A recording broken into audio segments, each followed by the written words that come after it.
Fala pessoal, tudo bem? Sejam bem-vindos ao canal. Você está no Axioma Brasil e se você está aqui pela primeira vez, nós já vamos começar orientando, pedindo, sugerindo que você faça a sua inscrição no canal, deixe o seu joinha, isso é muito importante para que o algoritmo da plataforma entenda que esse conteúdo é relevante e distribua para mais pessoas.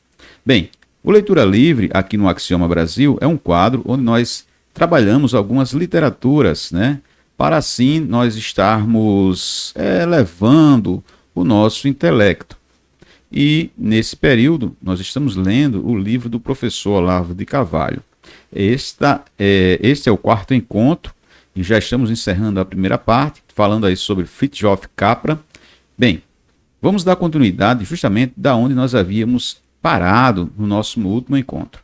Geralmente, os nossos vídeos aqui no Leitura Livre levam em torno de 30 minutos. Então, vamos procurar ser bem sucintos, objetivos na leitura, para que possamos fechar esse primeiro conteúdo, né, sobre Fritjof Capra, dando continuidade. Hoje, eu vou compartilhar com vocês a minha tela e nela também iremos acompanhar juntamente a leitura do conteúdo do livro do professor Olavo de Carvalho. Se você não adquiriu o livro físico, eu aconselho que você procure em alguma dessas livrarias online, certo? Ou mesmo na livraria do próprio professor Olavo de Carvalho, tá bom? É muito importante você adquirir o livro impresso, porque aí você vai estar ajudando justamente e incentivando na produção de mais conteúdo.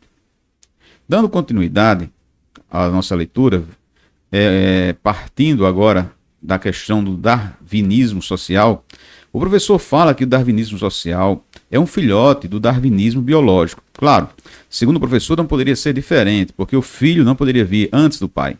O princípio da subsistência do mais apto surgiu como uma teoria biológica, e só depois, aos poucos, foi se transformando num argumento ideológico. Bem, já temos aí dois pontos importantes.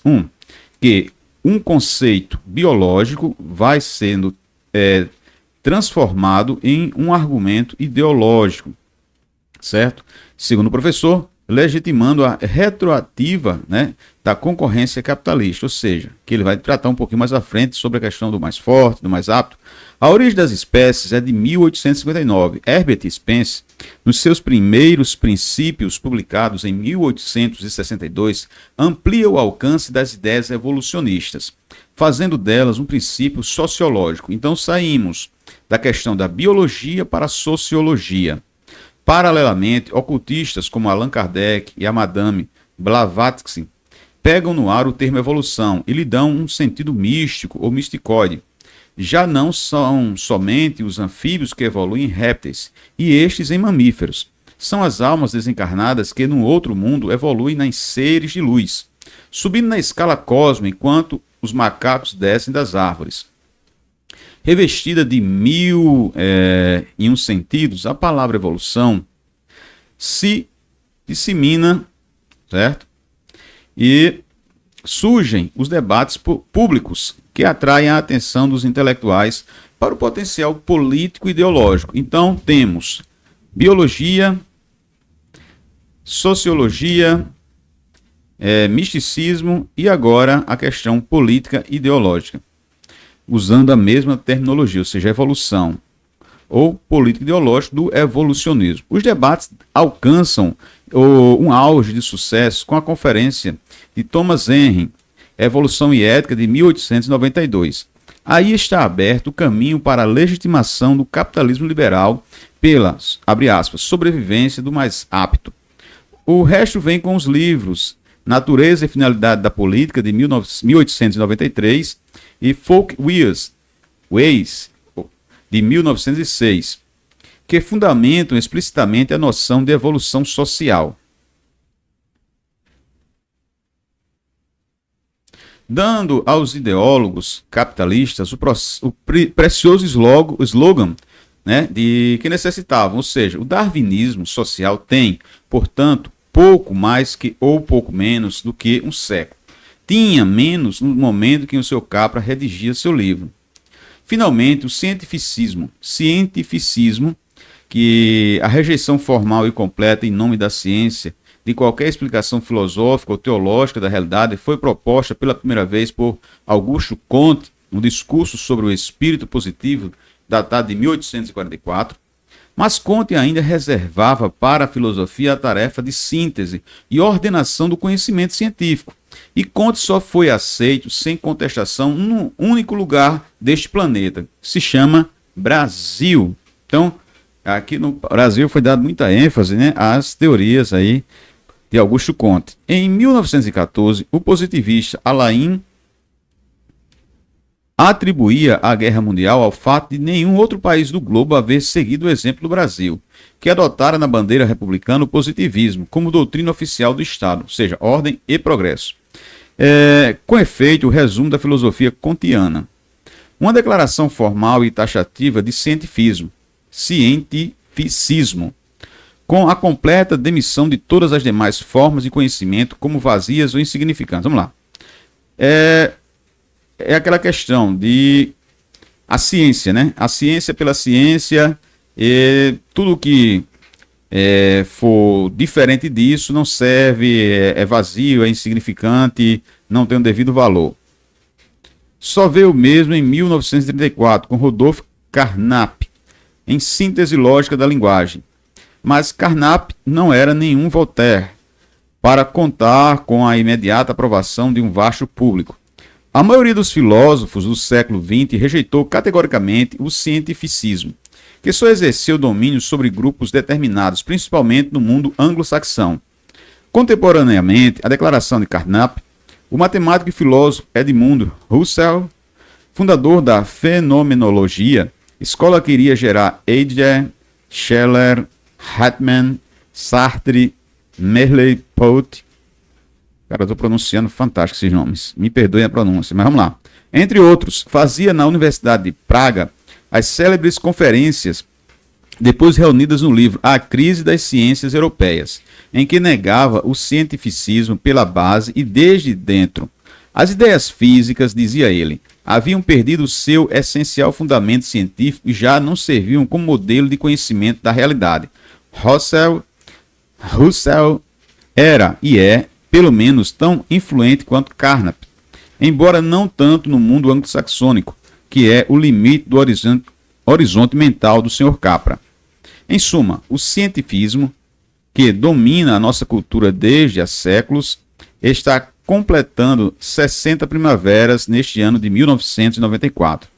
Mas, para cúmulo, sua primeira manifestação ostensiva já foi posterior de 3 décadas, a publicação dos primeiros trabalhos de Max Planck, cujo interminismo viria a ser uma das bases do novo paradigma, com o advento do Sr. Capra veio agora nos anunciar. O novo paradigma é um tanto anterior ao velho. O Sr. Capra, como se vê, pouco entende dos assuntos em que exerce. Para um público multitudinário, uma autoridade profética. Ele prima pela carência de informação elementar sobre a cosmologia chinesa, na qual diz basear sua visão da história cultural, bem como sobre a história cultural mesma, que ele procura, mediante generalizações grosseiras e escandalosas alterações da cronologia, encaixar à força num modelo pré-concebido. Não questiono aqui a validade da proposta holística em geral. Reservo-me o direito de fazê-lo num outro trabalho. Apenas creio que ele deve ter defensores um pouco mais qualificados do que o Sr. Capra.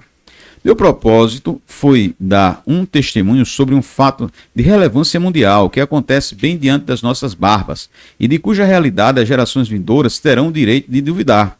Pois, para a razão e o bom senso, não é verossímil que milhares de intelectuais de prestígio, em seu juízo perfeito, possam aceitar e aplaudir como um marco da história do pensamento uma obra como ponto de mutação, que não atende sequer aos requisitos mínimos de informação fidedigna, de autoridade das fontes e de rigor conceptual que se exigem de uma tese de mestrado. Dentre tantos outros defeitos que um livro pode ter, este padece do único que não se pode tolerar em hipótese alguma, a ignoratio elenchi, a ignorância completa do assunto. O Sr. Capra define no seu livro pretensiosamente como um novo modelo de história cultural, baseado nas concepções chinesas do homem e do universo.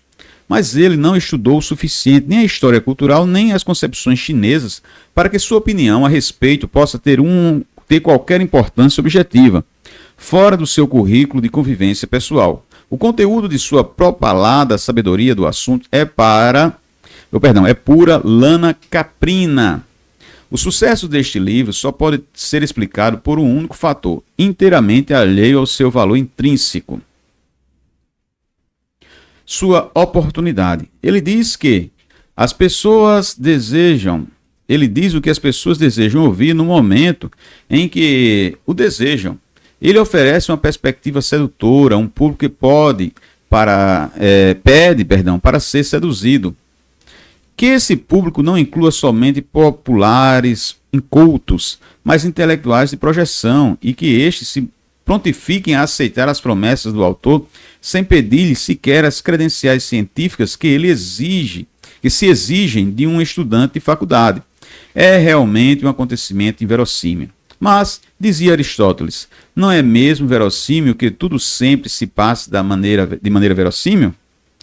O inverossímil aconteceu. Ele atesta que a fúria iconoclástica, voltada contra todas as crenças do passado e os valores de outras civilizações, a opinião letrada do Ocidente, enfim, se cansou de ser arrogante. Mas, em vez de um arrependimento sincero, está encenando diante de nós um arrependimento de conversão, que deixa à mostra todas as margens do fingimento histeriforme. Estonteada pela visão súbita de suas próprias culpas, ele abjurou de toda precaução crítica como quem repele um vício do passado, e entregou-se inerme e crédula ao culto do primeiro ídolo, que lhe ofereceu uma promessa de alívio.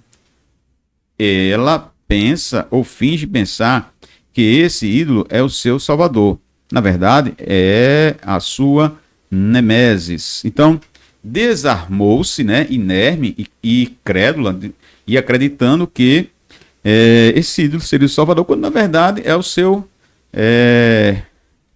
vamos dizer assim, o seu carrasco, a sua nêmesis. Mas não é só ela que está enganada. O profeta do engano também se engana. Ele imagina trazer ao mundo a sabedoria, quando traz o obscurecimento e a confusão. Imagina trazer uma nova profecia, quando traz cumprimento de uma velha maldição. Ou seja, resumo da ópera, nós estamos vendo, na apresentação deste livro, nós estamos falando de 1994, é bom que se diga, hoje é 1º de janeiro de 2024.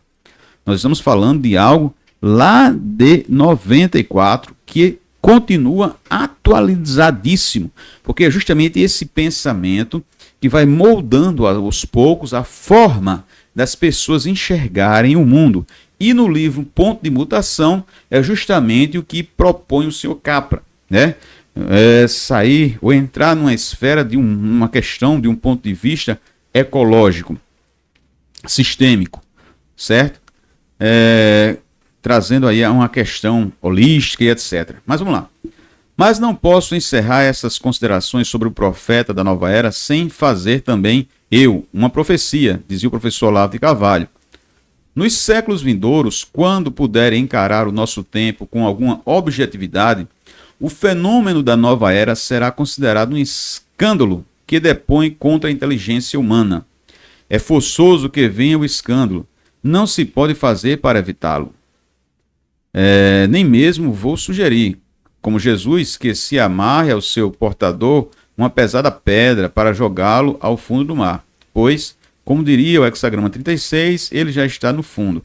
Tudo o que posso fazer é deixar à posteridade, se vier a ter notícia destas páginas, um testemunho pessoal destes tempos obscuros. Nem todos acreditaram no falso profeta, ou seja, deram voz e vez ao Sr. Capra. Aqui um adendo, ainda nessa primeira parte, há no livro do Sr. Capra uma infinidade de erros e contrassensos, além de mencionados. Apontá-los e corrigi-los todos requeriria um volumoso comentário. Mas vamos lá, o que é que o professor elencou aqui? Mais vale a pena dar algumas amostras. Primeiro, o senhor Capra combate o uso de energia nuclear, mesmo para fins pacíficos, mas, ao mesmo tempo, faz da física moderna um dos fundamentos do novo paradigma que propõe. Ele separa a física enquanto modalidade de conhecimento teórico e a natureza das suas aplicações práticas, como se uma não decorresse de outra necessariamente. Aquele velho jogo de palavras que se costuma fazer para se propagar as narrativas, né? O senhor Capra é nisto perfeitamente consequente com o método holístico que advoga. Para o holismo, toda separação estanque entre uma ideia e suas manifestações práticas é nada mais que um abstratismo. Holisticamente falando, o efeito benéfico ou destrutivo dos engenhos nucleares tem de estar arraigado no próprio modus cognoscendi que nos produziu. Se o senhor Capra enxerga ligações até mesmo entre o mecanicismo e a estrutura da família patriarcal, como pode ser cego para as relações muito mais próximas entre o conteúdo teorético de uma ciência e suas aplicações práticas? Primeiro ponto, incongruência, elencado aí pelo professor Olavo de Carvalho no livro Ponto de Mutação do Fritjof Capra. Ele traz o segundo aqui ainda, dizendo o seguinte: em nossa sociedade, afirma o Capra, o trabalho entrópico, ou seja, trabalho repetitivo que não deixa efeitos duradouros, como por exemplo cozinhar um jantar que será consumido imediatamente, é desvalorizado e por isso é atribuído às mulheres e aos grupos minoritários. Esta desvalorização, diz ele, é típica da sociedade industrial. Vamos lá. Nesse caso, deveríamos considerar as sociedades industriais as tribos do Alto Xingu? As cidades-estados da antiga Grécia? A sociedade europeia da Idade Média? Não existiu jamais uma sociedade em que os serviços entrópicos fossem mais valorizados que os outros. Mas, segundo o Sr. Capra, existiu. Ele dá como exemplos os mosteiros de monges budistas e cristãos, onde cozinhar é uma honra e limpar as privadas um mérito invejável. Vejamos, será preciso explicar ao Sr. Capra que uma ordem monástica não constitui uma sociedade, mas uma comunidade minoritária que pressupõe em torno à existência de uma sociedade a cujos valores possa se opor? Se, dentro de um mosteiro, o trabalho entrópico tem valor, é justamente porque não o tem na sociedade maior em torno. Os trabalhos humildes, justamente porque não tem, os trabalhos humildes adquirem ali dentro um valor espiritual e disciplinar, justamente na medida em que, no mundo, tem pouco prestígio social ou valor econômico. A desvalorização social do trabalho entrópico não é característica da sociedade industrial, mas da sociedade humana em geral. Inversamente, a sua valorização espiritual é um traço distintivo das minorias espiritualizadas, envolvidas em uma forma de rejeição religiosa do mundo.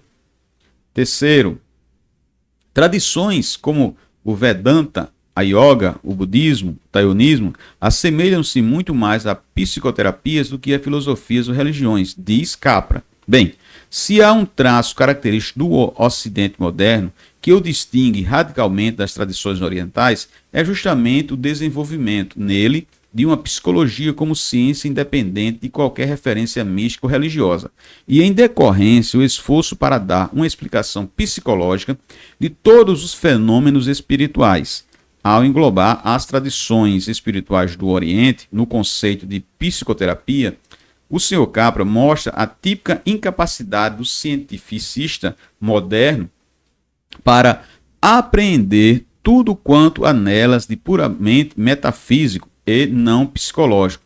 Dizer, ademais, que essas tradições se baseiam no conhecimento empírico e, assim, apresentam mais afinidades com a ciência moderna é pretender enquadrar à força as ideias orientais numa moldura ocidental e moderna, para torná-las aceitáveis ao provincianismo acadêmico.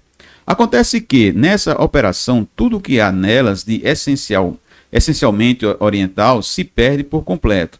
O Vedanta, por exemplo, afirma categoricamente que a experiência não pode trazer conhecimento espiritual de espécie alguma. E esta afirmação é mesmo um dos pontos basilares da doutrina, que o Sr. Capra parece desconhecer completamente. Toda experiência é ação, e a ação, não sendo o contrário da ignorância, não pode destruí-la. Continua o professor Olavo falando o seguinte: por exemplo, vê-se que o senhor Capra está muito mais preso a esquemas mentais de acadêmico ocidental médio do que desejaria deixar transparecer. Alguém mais próximo da perspectiva oriental jamais procuraria explicar as doutrinas sapiensais da Índia ou da China à luz da moderna psicologia ocidental, mas, ao contrário, emitiria sobre esta, em nome delas, um julgamento bastante severo. 4. Após realçar o sentido holístico das concepções fisiológicas de Hipócrates, o Sr. Capra insinua que esse sentido desapareceu completamente da medicina ocidental e agora temos que ir buscá-lo na tradição chinesa. A noção chinesa do corpo como um sistema indivisível de componentes interrelacionados está muito mais próxima da moderna abordagem sistêmica do que do modelo cartesiano clássico. Se o Sr. Capra não seguisse o hábito ocidental moderno de saltar direto do pensamento grego para o Renascimento, teria reparado que a mesma concepção holística domina todo o pensamento médio e biológico do Ocidente medieval, com destaque para Santo Alberto Magno e Roger Bacon. Na verdade, as concepções chinesas são muito mais parecidas com as da Idade Média que com a moderna abordagem sistêmica. Quinto ponto, ao explicar a psicoterapia de Arthur Janot, o Sr. Capra diz que, segundo este eminente psiquiatra, as neuroses são tipos simbólicos de comportamento que representam as defesas da pessoa contra a excessiva dor associada a traumas de infância. Quem quer que tenha lido Janot sabe que, na teoria deste, a etiologia das neuroses não é de ordem traumática, mas reside na frustração constante e habitual de necessidades básicas. Frustração que às vezes não é sequer percebida no nível consciente. Um trauma na psicopatologia de Janot nada mais é que um fator superveniente. A minimização da importância etiológica dos traumas é justamente o que singulariza o sistema de Janot. Embora conhecendo o assunto de orelha, o Sr. Capra não se inibe de opinar a respeito com um ar professoral. O sistema conceitual de Janot não é suficientemente amplo para explicar experiências transpessoais, diz Capra. O que certamente não é amplo é o conhecimento que o Sr. Capra tem do sistema de Janot. E aí o professor, para encerrar essa primeira parte, ele vai fazer algumas sugestões de leitura que você pode aí pausar o vídeo, né? E verificar aqui na tela, tá bom? Então aí, algumas indicações de leitura. Ok? E no nosso próximo encontro, aí sim, nós vamos estar falando sobre Antônio Gramsci. Pessoal, não deixem de adquirir o livro, tá certo? O livro é muito importante. Eu estou lendo aqui nesse PDF justamente para facilitar o nosso trabalho aqui na plataforma. Mas o livro físico, como vocês já viram em vídeos anteriores, que nós estamos também utilizando, é fundamental até mesmo para consulta, né? Eu particularmente gosto muito do material físico, do que está lendo em material digital. Ok? Mas até o nosso próximo encontro e dando continuidade aí à leitura livre. Vamos encerrando por aqui, dizendo que a importância de conteúdos como esse, ela se faz notória justamente para que você tenha o primeiro contato, certo, com temas que muitas vezes não são tratados na mídia convencional, na mídia tradicional. Então, um dos propósitos nossos aqui no Leitura Livre é justamente oferecer a você a oportunidade de você ter contato com literaturas que, de uma maneira muito, vamos falar assim, radical, a mídia tradicional faz questão de esconder. Mas estamos aqui na internet, divulgando esse trabalho e oferecendo um pouquinho daquilo que nós podemos contribuir para a ampliação, né, do conhecimento. Então, juntos, vamos caminhando e no nosso próximo encontro vamos falar sobre Antônio Gramsci.